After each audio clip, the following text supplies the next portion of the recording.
దేవుని నామానికి స్తోత్రములు, స్తుతి కలుగును గాక. ఈ సమయంలో దేవుని మాటలు తెలియజేయబడుతున్నాయి. చాలా మంది ఏం చేస్తున్నారంట? దూషిస్తున్నారు. ఇతరులను ఏం చేస్తున్నారంట?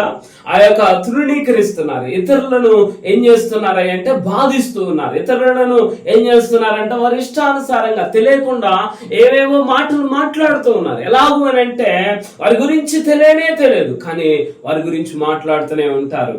కానీ నిన్ను నీవు సరి చేసుకోకుండా, నీ జీవితాన్ని నీవు బాగు చేసుకోకుండా ఏవేవో మాటలు మాట్లాడితే ప్రయోజనము లేదు. దేవుని బిడ్డలారా, ఈరోజు ఈ క్షణంలో ప్రభు నీతో మాట్లాడుతున్నాడు. ప్రభు నిన్ను దర్శిస్తున్నాడు. ప్రభు నీ జీవితాన్ని బాగు చేయడానికి ఇతరులను దూషించేది, ఇతరులను అవమానపరిచేది, ఇతరుల పైన వేళలు చేసేది, ఇతరుల పైన వెగతాలు చేసేది మాలివే. ఎందుకు అనంటే ఆ యొక్క వెదుటోడి కంటిలో ఉన్న ఆ యొక్క నలుసునే చూస్తున్నావు, గాని నిన్ను నీవు సరి చేసుకో. నీ కంటిలోనున్న దూలమును తీసివేసుకో. నీ కంటిలో ఉన్న దూలము నీకు కనబడతలేదు. హల్లెలూయా. దేవుని బిడ్డలారా, ఈ క్షణంలో నిన్ను నీవు సరి చేసుకో.